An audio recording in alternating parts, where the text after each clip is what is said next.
जबकि जिस रामायण को आप लोग सुन रहे, सिर्फ एक छोटा सा दृष्टांत आपको दे रहा हूं। वाल्मीकि जी के बारे में आप लोगों ने सब जानते हैं, वाल्मीकि जी को सबने पढ़ा है, सुना है। उल्टा नाम जपत जग जाना, वाल्मीकि भय ब्रह्म समाना।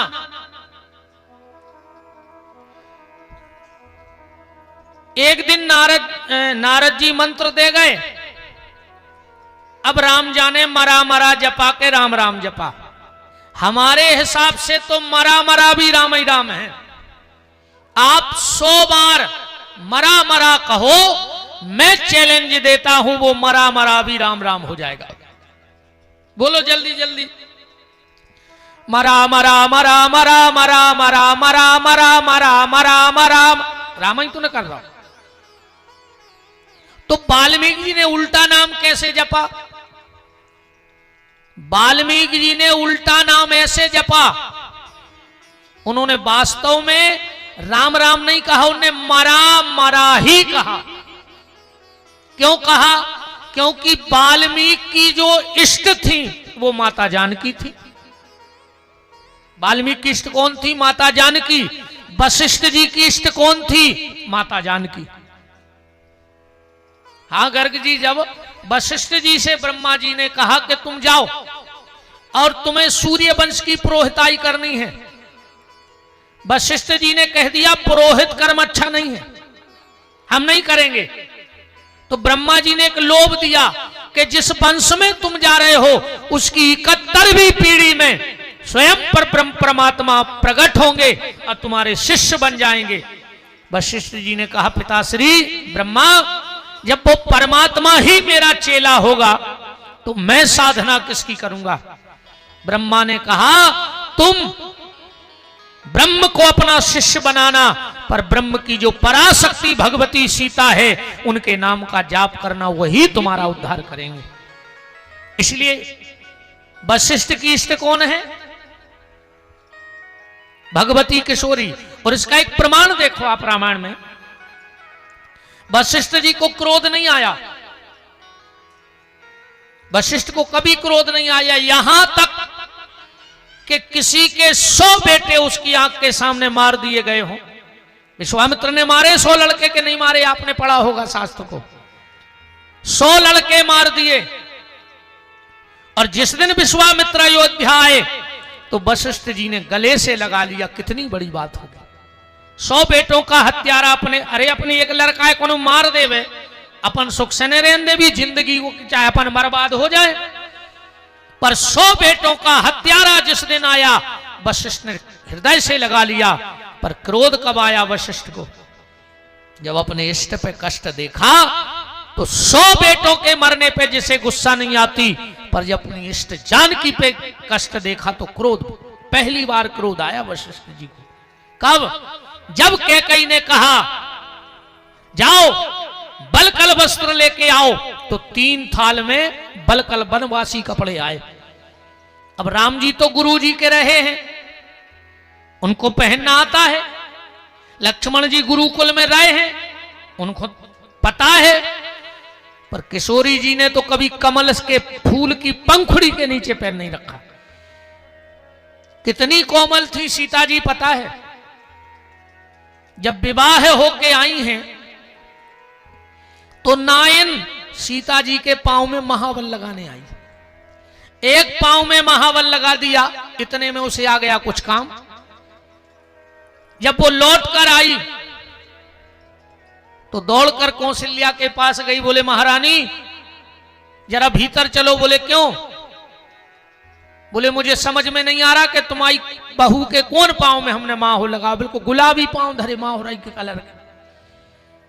कौशल्या ने कहा बेटी सीता, इस नायन को समझ में नहीं आ रहा है कि तेरे किस पांव में महावल लगा है, जरा इसको बता दो। सीता जी ने एक पांव लटकाया, बोले मां इस पांव में महावल लगा है। बोले कैसे पता? बोले मुझे महावर का वजन लग रहा है,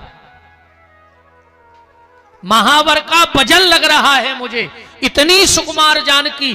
और जब उनके सामने पलकल वस्त्र रखे गए, बगल में माता अरुंधति खड़ी हैं वशिष्ठ की पत्नी, वो थाल लेकर किशोरी जी गई और आंखों में आंसू भर के बोली कि मां, मैंने बलकल वस्त्र पहनना तो ठीक, कभी हाथ से छुआ भी नहीं है, मुझे ये बलकल वस्त्र पहनना सिखा दो। और जो इतना देखा, वशिष्ठ जी की आंखें लाल हो गईं और बोले, कई खबरदार, क्यों छेड़ रही तू सांगा है, तूने बनराम को मांगा है या सीता को भी मांगा है। कई तूने जो रचना रची, मैंने सब में चुप रहा, मैं नहीं बोला, तुम्हारा राज तुम जानो, हम तो चुपचाप खड़े रहे। पर कई अगर तूने ये जिद पकड़ी कि सीता भी घर से बलकल वस्त्र पहन के जाएगी, तो ये वशिष्ठ ना इस अयोध्या को रहने देगा, ना इस सिंहासन को रहने देगा, और ना आज सृष्टि को रहने देगा। बात वाल्मीकि और वशिष्ठ जी की चल रही। वाल्मीकि भी इष्ट कौन है? जानकी जी। और रामचरितमानस उठा के पढ़ो, रकार रामचंद्र हैं और मकार मां तो जानकी। जो मकार है वो जानकी है, इसलिए उन्होंने पहला शब्द मां जोड़ा कि मैं पहले अपने इष्ट का नाम जोड़ूंगा और राम को बाद में जोड़ूंगा, मरा मरा कहूंगा। पर कोई ज्यादा फायदा नहीं लग रहा था, तो सप्तऋषि मिल गए। सिर्फ गैया की बात बता रहा हूं आपको। सप्तऋषियों ने वाल्मीकि जी को एक बांस का 7 गांठ का लठ दे दिया, क्योंकि वाल्मीकि जी बोले कि गुरु जी, इतनो भजन पूजन कर रहे हैं, इतने तीरथ कर रहे हैं, फायदा कुछ नहीं लग रहा हो, जैसो अपन को नहीं लग रहा हो। अपन भी भयंकर मंदिर जा रहा है, आदो सुसागर बेलावाद गाओ तो अब पूरा ही मान ले, हम क्या 10% हमने गाए थे तो हम ही मान ले पापी हमने गाए थे।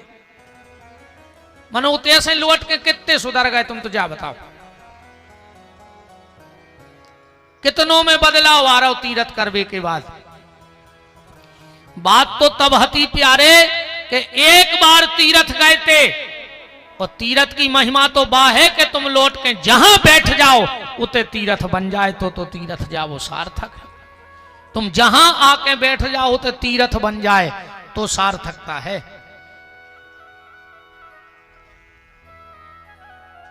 सप्तऋषि बोले जो डंडा ले जाओ वाल्मीकि से, और जिस दिन ये में फुंसा फूट जाए सूखे बांस में, समझ लियो तुम्हारे पाप खत्म, अब तुम रामायण बनाओ।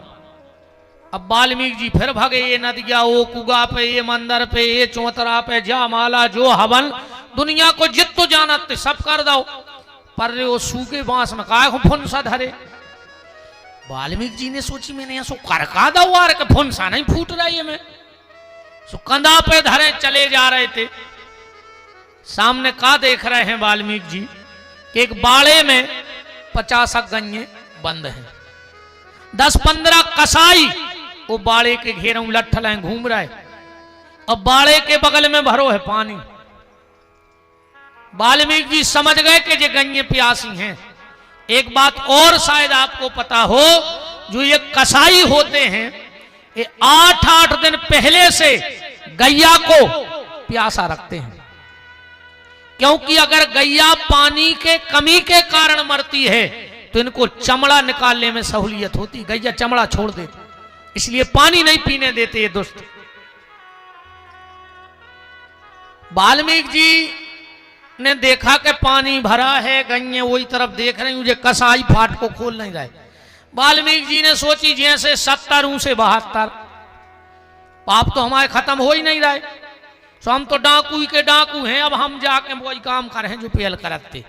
मनो हमें गन्यों को प्यासी ने मरन दे, और जो कंधा पे वो लठ धरे थे सू को, जब दय नहीं है यार दुष्टों में, हड्डा तोड़ दे रहे, मुंह में से खून उगले,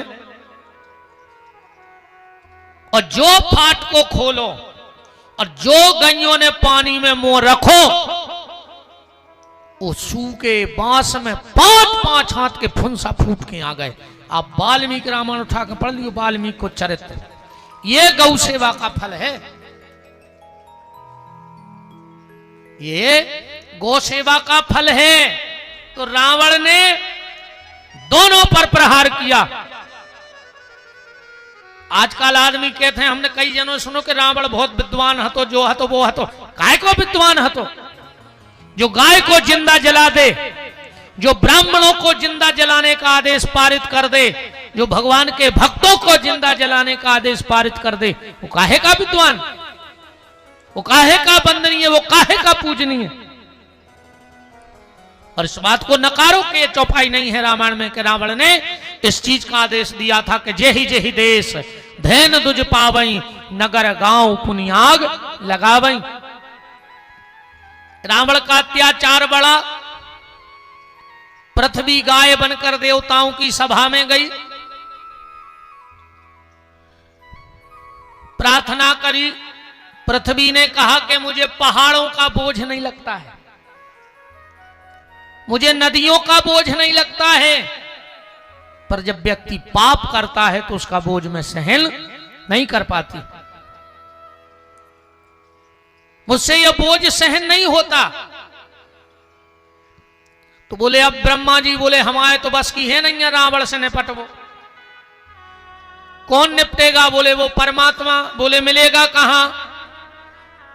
तो ब्रह्मा जी बोले कि अब पता लगाओ थे समय कहां है। इंद्र बोले कि गोलोक में हुए, बैकुंठ में हुए, स्वर्ग में आ सकत। पर भगवान से बैठे बैठे मुस्कुरा रहे थे। ब्रह्मा जी बोले काहे हंस रहे? भगवान शंकर बोले कि तुम्हारों की बातों पे हंस रहे। क्यों?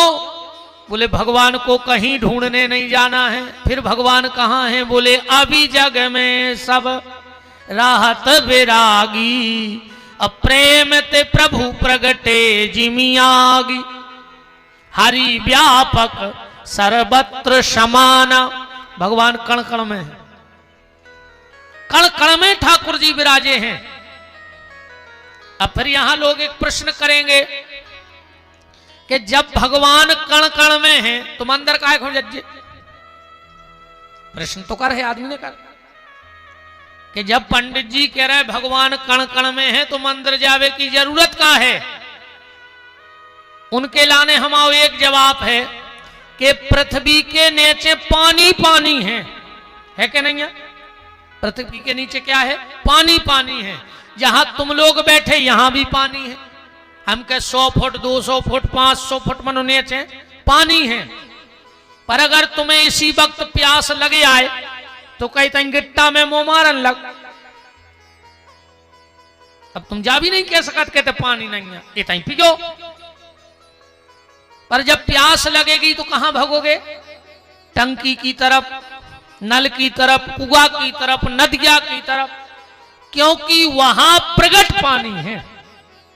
यहां है तो पर अदृश्य है और वहां प्रगट है, और जहां प्रगट है प्यास वहीं बुझती है, अदृश्यता में प्यास नहीं बुझती। ऐसे परमात्मा उस पानी की तरह है तो कण कण में, पर प्रगट तीर्थों में है, मंदिर में है, देवालय में है। इसलिए इस आत्मा की प्यास बुझाने के लिए हमें परमात्मा के मंदिर जाना पड़ता है।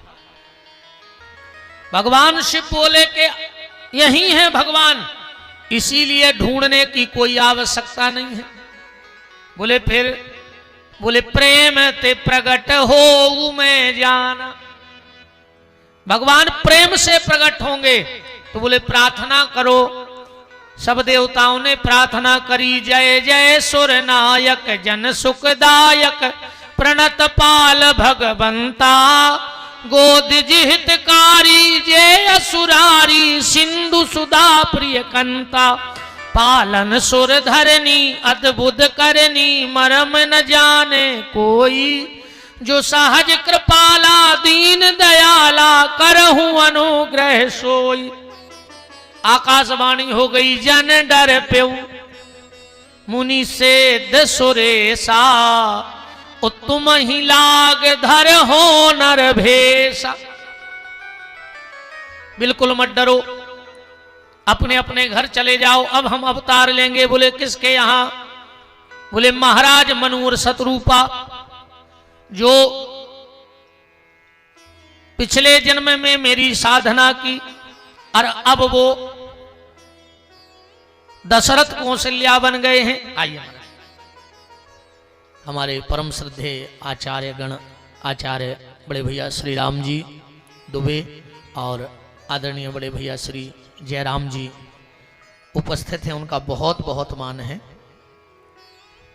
अच्छा मंदिर का बहुत बहुत धन्यवाद अजय भैया के लिए जो आप पधारे, शर्मा जी के भी लिए बहुत बहुत धन्यवाद। राम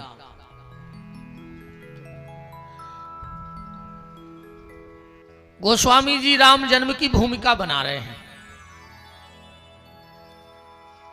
अब राम जन्म की भूमिका कहां से बनेगी? दशरथ और कौशल्या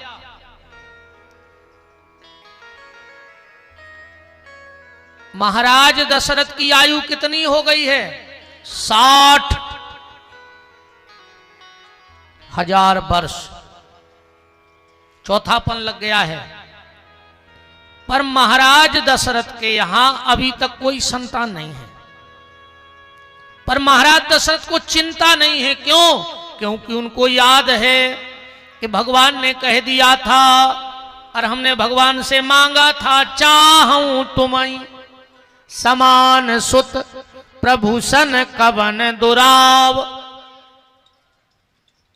दशरथ जी की 3 रानियां हैं, कौशल्या, कैकेयी और सुमित्रा। दशरथ जी के यहां कोई संतान नहीं हुई, तो गोस्वामी जी ने संकेत किया कि एक बार भूपति मन माही भई गलानी मोरे सुत नाही। एक बार भूपति मन माही भई गलानी मोरे सुत नाही। एक बार भूपति मन माही भई गलानी मोरे सुत नाही। एक बार भूपति मन माही भई गलानी मोरे सुत नाही। भई गलानी मोरे सुत नाही। भई गलानी मोरे सुत नाही। चौथापन आ गया और महाराज दशरथ को यह चिंता है, एक बार भूपति मन माही भई गलानी मोरे सुत नाही। कोई संतान नहीं हुई, बेटी हो जाती। पर आज को आदमी तो लड़का को मरो जा रहा हो, भगवान एक लड़का दे दे, एक लड़का दे दे। काहे न बुढ़ापे में तुम्हें आड़े डार के कुचर है को, तुम्हें खून के सुगर हुआ है को, तुम्हारी जाजात बटे है को। बताओ, एक के बाद वो लड़कों के सुख हो तो उठा दे हाथ कि हमें सुख है लड़कों को। बताओ, तुमाओ लड़का तुमाओ जवनो ही है जो नो चंया मन्या नहीं भाई, और जो चंया मन्या भाई अजय तो माए कैसे ऐसी सिसिया ले आउट और ऐसी घोर के पे आउट के बहु दद्दा बेरी लगन लगत अन्य लग रहे हो। तो बताओ, अच्छा जावात सियानी सियानी माताएं जानत भी हैं। यही से जब लड़का की शादी होते और जब वो विदा होके जाते घर से दूल्हा बन के, तो मताई सूपा में सामान ले आता, आरती उतार भी लियात के नहीं लियात, और भारी बलंगे लेत। पता है वे क्या कहते? वे जाया कहते पूतरा आ जाई नौके हमाए हो, माए से तो लौट के आ हो, सो ऐसी महामाया मूल पे बैठ के आ है कि तुम हमारी एक ने मान हो। ब्राज जाओ, एक ने मान हो, है ना? राम को आज को आदमी ये खो मरो जा रहा हो कि एक लड़का हो जाए और हमारा नाव चल जाए। जरूरी नहीं है कि लड़का नाव चले हैं। धृतराष्ट्र कह रहे सोहते हते के नहीं हते है धृतराष्ट्र को नाव। चलो जे तो हो सकत कम हुन्ये। रावण के तो 1 लख पूत 1.25 लाख नाती, वो के तो 2.25 लाख हते ने हते 2.25 लाख हते, पर वो को नाव लेवे बारो भाव को के नहीं भाव।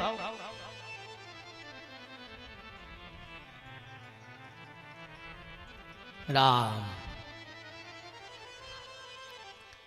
निवेदन में ये कर रहा हूं कि जरूरी नहीं कि बेटा नाम चलाएगा। अरे भगवान रावण जैसे 2.25 लाख औलाद ने देवे, धृतराष्ट्र जैसे 16 का ने देवे, पर अगर जनक जैसी एक बिटिया सीता दे देवे तो लाखों लड़का निछावर करके फेंक दियो। सीता जैसी एक बेटी अगर हो जाए, बताओ जनक का नाम उनके पुत्र से चल रहा है के पुत्री से चल रहा है, बेटी से नाम चल रहा है।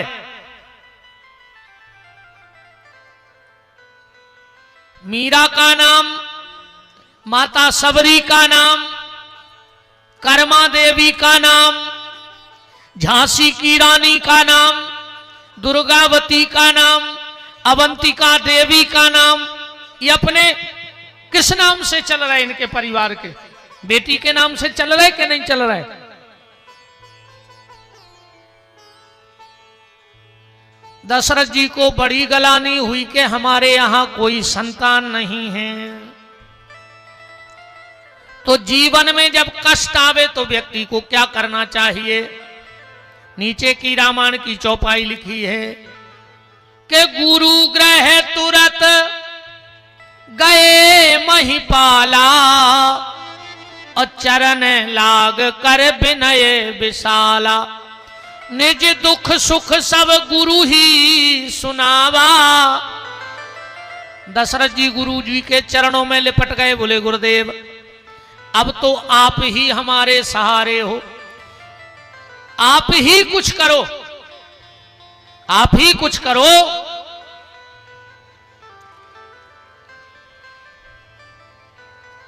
निज दुख सुख, अच्छा दुख और सुख, तो दुख तो जो सुनाओ कि हमारा औलाद नहीं है, सुख का सुनाओ। या फिर कोई ऐसो भी कर ले। दशरथ जी बोले कि गुरुदेव हमारे जीवन में दुख है तो समाना संतान ने थी, सो हमारे दुख ने हमें तुम तक पहुंचा दो सुख तक। गुरु क्या है? सुख। तो मेरे दुख में इतनी ताकत है कि उसने मुझे गुरु रूपी सुख से मिलाया। अब मैं ये देखना चाहता हूं कि गुरु रूपी सुख हमें कहां पहुंचाता है। वशिष्ठ जी बोले चिंता मत करो, जब तुम्हारे दुख में इतनी ताकत है कि वो मुझसे मिला सकता है, तो गुरु में भी इतनी ताकत है कि वो गोविंद से मिला सकता है। अब मैं तुम्हें गोविंद से मिला के रहूंगा। भगवान से मिला के वशिष्ठ जी ने कह दिया राजन यज्ञ करना पड़ेगा। दशरथ जी बोले कितना खर्च हो जाए? आप तो कल से यज्ञ करो। बोले हम वो यज्ञ नहीं कर पाएंगे। देखो कर तो लेते, पर ये बड़ों का बड़कपन होता है कि वो छोटों को मान्यता ज्यादा दे देते हैं। ये बड़ों का बड़कपन है कि वो छोटों को ज्यादा मान्यता दे देते हैं। बोले हम नहीं कर पाएंगे यज्ञ, फिर कौन करेगा? बोले ये यज्ञ श्रृंगी ऋषि करेंगे। रामायण में चौपाई लिखी कि श्रृंगी ऋषि वशिष्ठ बुलावा, ओ पुत्र काम शुभ यज्ञ करावा। ये श्रृंगी ऋषि को आए, दृष्टांत महासागर में कथा आई है। एक विभांडक नाम के महात्मा हुए जो जंगल में तपस्या कर रहे थे।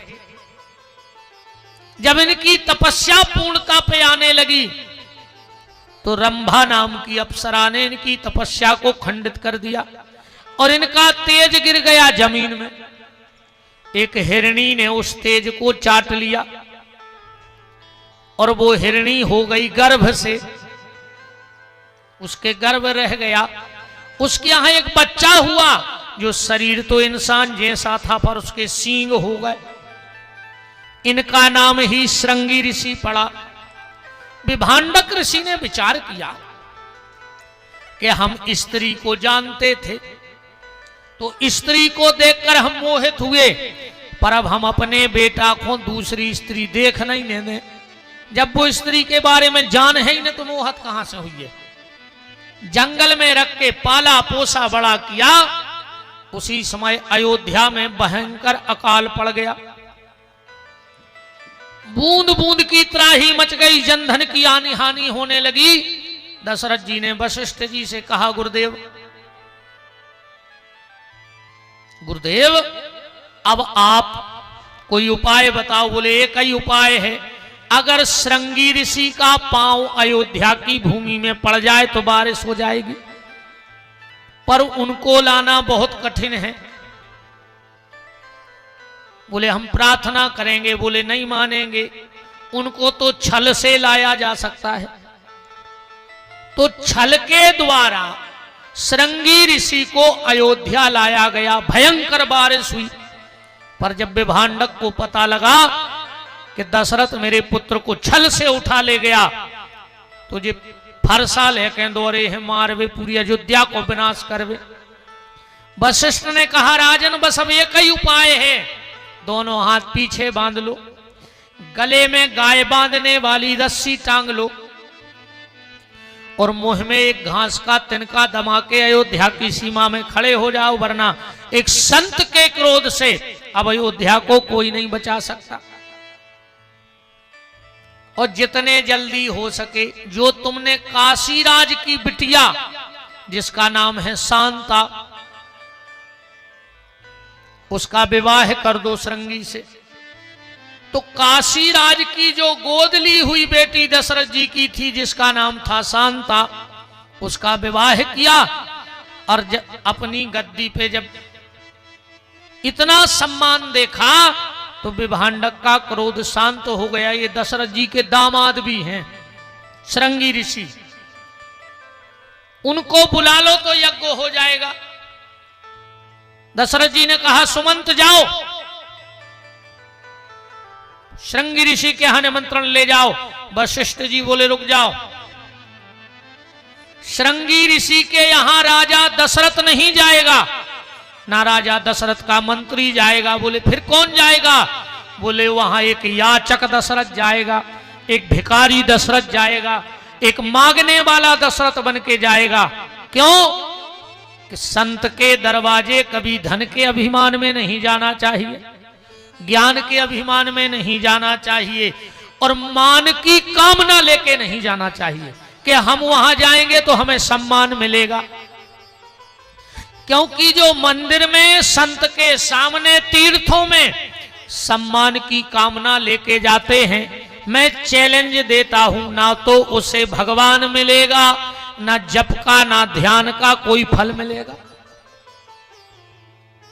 कोई फल नहीं मिलेगा अगर तुम सम्मान नहीं ढूंढत रहे होते। इसलिए भगवान के यहां भगवान के बन के जाओ। किसी ने क्या खूब कहा है कि झूठी बुलंदियों का धुआं पार करके आ, झूठी बुलंदियों का धुआं पार करके आ, कद नापना है मेरा तो छत से उतर के आ। छत पे से नीचे वाले को कद नहीं नाप सका तुम नीचे आने पर है। झूठी बुलंदियों का धुआं पार करके आ, कद नापना है मेरा तो छत से उतर के आ। और दौलत का रथ, दौलत का रथ फकीर के दर तक न जाएगा, दौलत का रथ फकीर के दर तक न जाएगा। कुछ मांगना है उससे तो पैदल उतर के जा। जब तक पैदल नहीं जाओगे तब तक वहां कुछ मिलने वाला नहीं, शरणागति लेके जानी पड़ेगी। श्रृंगी ऋषि आए, यज्ञ होने लगा। आज मैं कुछ दो चौपाइयों पर विशेष चर्चा कर रहा हूं, इसलिए मैंने एक बार भूपति मनमाही पे कोई भाव नहीं रखे। पिछले वीडियो में मेरे बहुत भाव हैं, इसलिए आज मैं सिर्फ आपको यह बताना चाहता हूं कि दशरथ कौशल्या को तो राम मिल गए, पर तुम्हें राम कैसे मिलेंगे। अब पूरी रामायण का भेद 3 चौपाइयों में है। अगर राम से मिलना है तो इन 3 चौपाइयों को राम जन्म की अपने जीवन में उतार लेना। ये व्यास गद्दी भरोसा दिलाती है कि तुम्हें राम मिल जाएंगे। अच्छा, दशरथ और कौशल्या को राम कैसे मिले? बोले खीर से मिले। मिले कि नहीं मिले? खीर खाने से मिले। आज उस खीर को समझना है कि वो खीर क्या है, कि हमें भी राम हमारे घर में प्रकट हो जाएं। यज्ञ हुआ, खीर निकली, दशरथ जी ने उसका बंटवारा कर दिया। अर्ध भाग कौशल्या दीना, उभय भाग आदे कर लीना, के कई कहे सो नृपदय हूं, उभय भाग आदे कर लय। खीर के 2 हिस्सा भाई पहले, आधो कौशल्या को मैं लगाओ। अब आधे में के 2 हिस्सा भाई, सो चौथाई के कई को दे दो।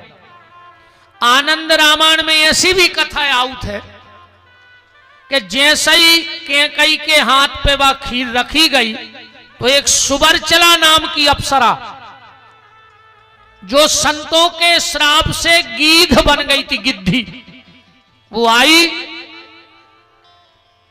और आकर के वो खीर उठाई और उड़ गई। उस समय आंजनेरी पहाड़ पर श्री हनुमान जी की माता अंजनी पुत्र कामना से तपस्या कर रही थी, और वो खीर जाकर के माता अंजनी के हाथ में गिरी, और उसी खीर से हनुमान जी का जन्म हुआ। ऐसा आनंद रामायण का लेख है। और इसीलिए राम जी ने हनुमान जी से एक बात कह दी कि तुम मामा प्रिय भारतई सम भाई। जबकि लक्ष्मण जी संगे खड़े, तो लक्ष्मण को बुरा होने लग कि हम 14 साल से पीछे आने फिर रहे, तो तुम जाई कह देते कि तुम मम प्रिय लक्ष्मण सम भाई, पर कह रहे तुम मम। क्यों? राम जी बोले हनुमान, जिस खीर से भारत का जन्म होना था, उसी खीर से तुम्हारा जन्म हुआ है, इसीलिए तुम भी मुझे उतने ही प्यारे हो जितना मुझे भरत प्यारा है। अब इसका एक प्रमाण और देखो, तुलसीदास जी ने हनुमान चालीसा लिखा, और उसमें क्या लिखा? श्री गुरु चरण सरोज रज निज मन मुकुर सुधार, अपरणऊ रघुबर विमल जस। किसका जस है? बरणऊ रघुबर। अजब पूरा हनुमान चालीसा पढ़ो तो मैं प्रशंसा हनुमान जी की है।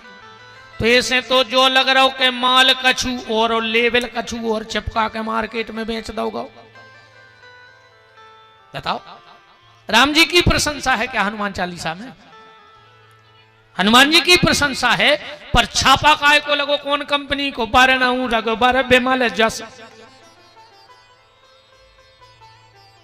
जाके ने ती बरणऊ हनुमत चरित अब जोदायक फल 4। तो लेवल जो माल भी वही, पर पैकेट पे लेवल कोई और लगा हो, और भाई मान के चलो कि नमक को लेवल लगा के निरमा बेच दो जाए,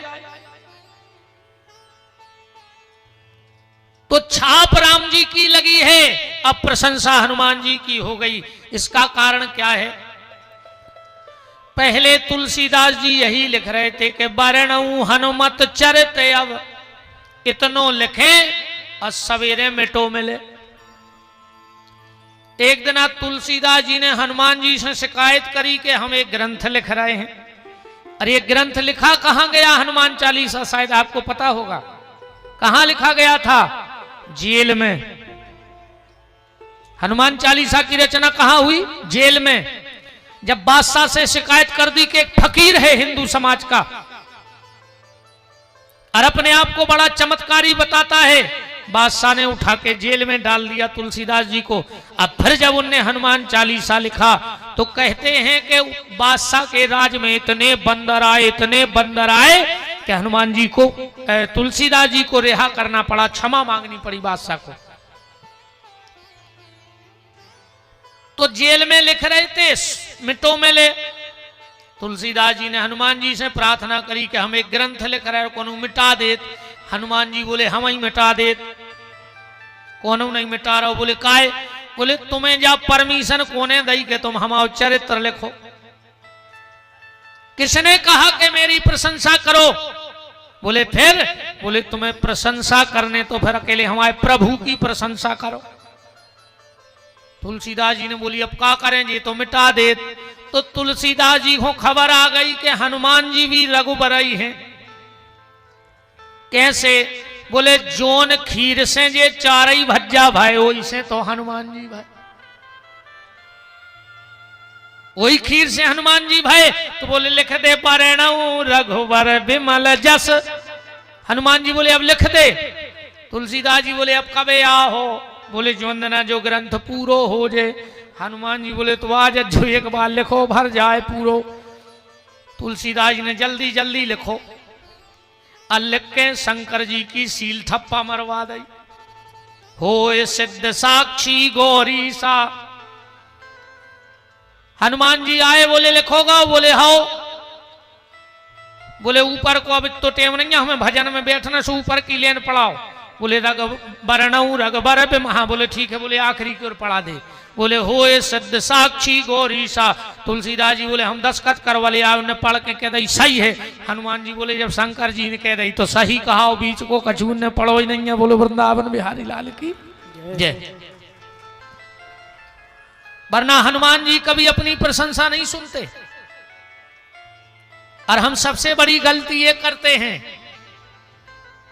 हनुमान चालीसा और सुंदरकांड हनुमान जी के मंदिर में कितने टाइम करना चाहिए कि हनुमान जी सुने? हनुमान जी सुने, बाकी समय तो हनुमान जी सिर्फ श्री राम जय राम या सीताराम जय सीताराम। हनुमान जी का 24 घंटे में मात्र 3 घंटे का टाइम है खुद का। और उन 3 घंटे में हनुमान जी चौकी लगा के बैठते हैं कि जो भी उस 3 घंटा वो समय कवे है उतने टाइम तुम हनुमान जी के मंदिर चले जाओ, तुम्हारी अगर कामना पूरी न हो तो गारंटी है। अब बाकी तो तुम कितना लगे रहो होते, कुछ नहीं होने का वे सेवा में है, तुम्हारी सुनाई नहीं रहा, वे खुद के भजन में मस्त हैं। तो खीर प्रकट हुई, बात बहुत बढ़ जाएगी। जोग लगन ग्रह बार तिथि सबई भय अनुकूल। जोग क्या है? जोग का मतलब है योग। जब जीवन में योग इकट्ठा होता है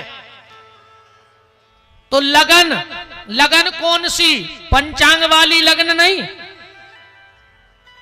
क्योंकि पंचांग की लगन तो चौघड़िया के हिसाब से अच्छी बुरी चलती रहती है, पर क्या सबको फायदा हो जाता है?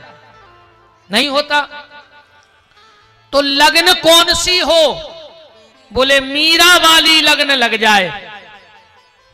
लगन जो मीरा की घनश्याम से लग गई वो हमारी लगन भगवान से लग जाए तो निश्चित राम मिलेंगे। जोग लगन ग्रह, ग्रह कौन सा? ये नवग्रह अनुकूल नहीं हुए। और नवग्रह की कृपा से राम थोड़ी मिलेंगे कि नवग्रहों में इतनी ताकत है कि राम को बुला दें। नवग्रह कौन सा है? बोले जिस दिन गुरु का अनुग्रह इस जीव पे हो जाता है वो ग्रह है। दशरथ पर वशिष्ठ का अनुग्रह हो गया। जोग लगन ग्रह बार, बार कौन सा? आज कौन सा बार है? इतवार। इतवार का मतलब इतवार और एतवार ये दो अलग शब्द हो गए। आज इतवार है, इस इतवार से कुछ नहीं होगा, पर जिस दिन जीवन में एतवार हो जाएगा, एतवार माने विश्वास हो जाएगा कि भगवान हमें मिलेंगे, तो वो तिथि आ जाएगी जिसमें राम को प्रकट होना है। इसलिए जोग लगन ग्रह बार तिथि, योग इकट्ठा हो जाए, इतवार हो जाए, भगवान पे भरोसा हो जाए, गुरु का अनुग्रह हो जाए और मीरा जैसी हमें लगन लग जाए। मोहे लागी लगन हरि दर्शन की। तो 5वां शब्द है जोग लगन ग्रह बार। फिर ये पांचवी वो तिथि आएगी कौन सी? नौमी तिथि मधुमास पुनीता।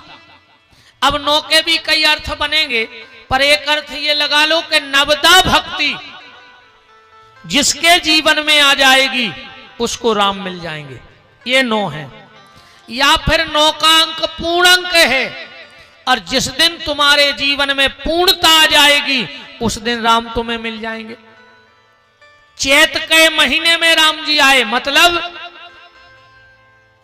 चैत का महीना बसंत का महीना होता है। एक अर्थ चैत माने फागुन और चैत में बसंत रहते हैं, बसंत ऋतु। और बसंत माने होता है विश्वास। बसंत का अर्थ गोस्वामी जी ने विश्वास से किया।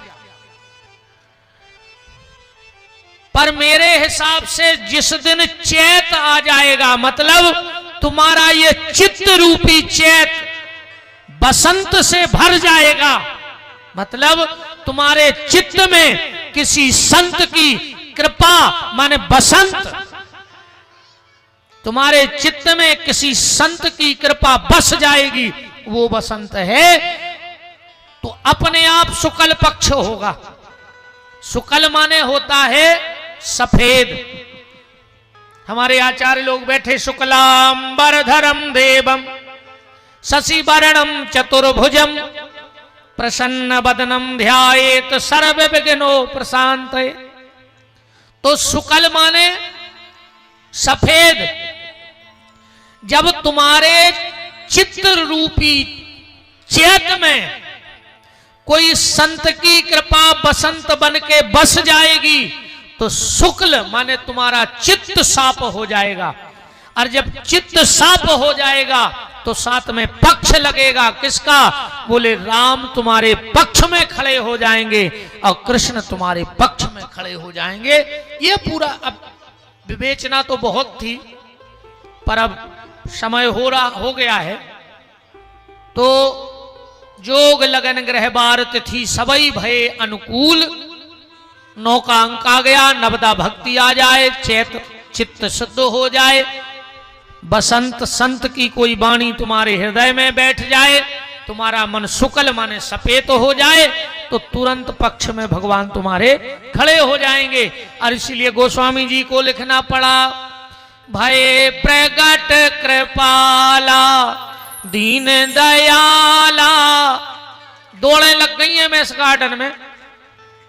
क्यों? बोले भगवान आ गए एमएस गार्डन में। कौन कह रहा है? बोले तुलसीदास जी। भय प्रगट कृपाला, कौन कहीं पूरी सुन ले। बोले दीन दयाला। और तेज दौड़न लगे लोग, जनो माइक से एक आवाज छूट गई कि कौशल्या हितकारी। सब अपने अपने घरे लौट गए। बोले काहे? बोले एमएस गार्डन में जोन भगवान आए वे अपने नोई। बोले कौन के आए? बोले कौशल्या हितकारी। वे तो अकेले कौशल्या को हित कर भी आए। सब लौट गए। राम जी प्रकट हो गए। कौशल्या हितकारी भूषण बरमाला नयन विशाला शोभा सिंधु करारी। कह दुई कर जोरी अस्तित्व तोरी कही विधि करो अनंता। भगवान खड़े हो गए। बोले माता जी हम आ गए। कौशल्या जी बोली बुलाओ कौन है? तो राम जी बोले जब तुम सतरूपा हती, जब तुमने वरदान मांगो तो। कौशल्या जी बोली आपकी याददाश्त बहुत तेज है। भगवान बोले हमका भूलता है। तो कौशल्या जी बोली हमने का मांगो तो? चाहूं तुम्हें समान सुत। हमने बेटा मांगो तो तुम बाप बन के आए। 6 फुट को लड़का भाव को के तो बड़वात तक। और बोबी ने जे आयुध भुज चारी, 4 हाथ को। आदमी का कहे हैं कि बुढ़ापे में बाल बच्चों भाव, और वो 4 हाथ को 6 फुट को भाव। राम जी बोले करना क्या है? बोले पहले ये 2 हाथ हटाओ। राम जी ने 2 हाथ हटा दिए। बोले अब क्या करने मां? बोले छोटे हो जाओ। बोले कितने? कौशल्या जी बोली होत जाओ हम बता दें कि कितने। राम जी होत जितने बाल बच्चे हो उतने ही हो गए। पर अब वेशभूषा भाई है धनुष। अब भाई तो जब राम जी हल्के भाई तो कपड़ा हल्के हो गए, धनुष बाण हल्को हो गए। कौशल्या जी बोली ये सब अलग करो। बोले काहे? बोले बाल बच्चे कपड़ा पहन के को के नहीं भाई आज तक। जैसे शिशु का जन्म होता है, आप भगवान बिल्कुल पड़े हैं नग्न अवस्था में। कौशल्या जी बोली अब रो। राम जी बोले काय खो रोए? बोले आदमी का कहे हैं कि बुढ़ापे में बाल बच्चों भाव वही गूंगा भाव, रोई नहीं रहा, बेरा है, गूंगा है। राम जी बोले माता हम रो हैं तो फायदा का है? कौशल्या जी बोली बहुत फायदा है, तुम्हारे भक्त रोए सो तुम आ गए, अब तुम रो दे सो तुम्हारे भक्त आ जाए, जो फायदा है। रो। अब राम जी रो नहीं पा रहे, काहे? अच्छा एक उदाहरण देखो, श्री राम भैया तना रो दियो, शिवनारायण भैया तुम ही रो दे, जयराम भैया तुम ही रो देता ना, रो दे जो देखियो हाँ सराय जी हो रहे। चलो अच्छा तुम और रो देता ना, देखियो बेहा सराय। भाई बात तो हम सुना रहे, हमारी सुन तो ले। आदमी बिना कारण के रोता नहीं है, कोई रो ही नहीं सकता कि दम कह दे कर रोने लगो तो रो नहीं सकता। अच्छा दूसरी बात, आदमी तो रोएगा नहीं, और अगर रो है तो ससदम रह जाए, फिर रो से बोल तो नहीं बनाता।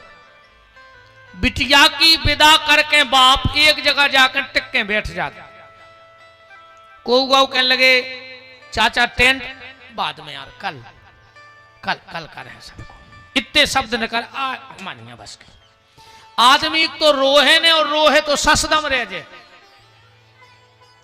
इन माताओं पे भारी कृपा है भगवान की, ये रोत भी जे वो पूरो घर को काम भी कर ले। हाँ मोड़ी की विदा करके इतनी रोहे को पूरा मोहल्ला सुन रहा हो, और काम बाकायदा चल रहा हो। कई आज घर सुनो होगा, पली पलाई मोड़ी चली गई, जनो खबर आ गई कई माई घो कलेवा बांध दियो ना, वह ज्यादा बांध ले जे तिसन आऊ है।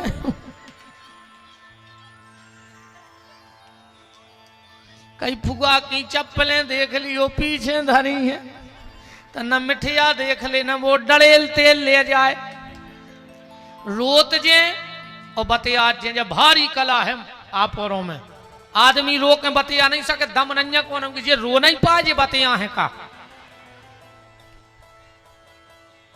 भारी कला है यार। जैसे जब संगीत होते है, जब कलाकार बैठत हैं गावे, अकू तन्नक एक ताल चूक जाए तो ऐसा लगत कि तबला उठा के मुंह से मार देवे। इन पे भारी कृपा जे गाज जे और बतियाज जे, साहुन में भजन भी हो जे बतियाज जे। कैया जागन श्याम जी तुम कब की आ गई री, तारे से ने हमारे, कहीं तुम बैठी जो नो चाय चढ़ा ले, गंगे तारे से बछड़ा तारे से, कहीं फलानी नहीं आई लगी हूं क्या पंचायत में। जब भारी कला है रे भगवान की, खूब राम जी खूब रोए, को ने आओ रामायण में लिखो सुन बचन सुजाना रोदन ठाना, इतने रोए को नहीं आओ। राम जी चुप हो गए, बोले माता जी हम 1 घंटा के रो रहे, एक नहीं आओ, काय नहीं आओ। तुलसीदास जी से पूछी के बुलग्गा नहीं दाओ, तुलसीदास जी बोले गलत पंपलेट चिपक गए पूरे सागर में, हमने लिख दो कौशल्या हितकारी, सुकून नहीं आ रहा को, तो कौशल्या क्या है। कौशल्या जी बोलेंगे पूरे पंपलेट न करवाओ, न लगवाओ, रो में अलग छपवाओ। बोले का कि विप्रधेनु सुर संत हित लीन मनुज अवतार, और निज इच्छा निर्मित तनु सो माया गुण गोपाल। अब तो दौड़े लग गई चारों तरफ से कि भगवान सबके हैं। कौशल्या की दासी गई, महाराज बधाई हो, हमारी महारानी कौशल्या ने एक राजकुमार को जन्म दिया है। इतने में एक और दासी दौड़ के आई, मंथरा कुबड़ी कैकई की दासी, बोले हमारी रानी ने भी एक राजकुमार को जन्म दिया। इतने में सुमित्रा की दासी दौड़ी आई, बोले महाराज बधाई हो, हमारी महारानी ने 2-2 राजकुमारों को जन्म दिया है। अब तो अयोध्या में आनंद लुटने लगा कि चार चार प्रगट भय ललनवा। सर्वप्रथम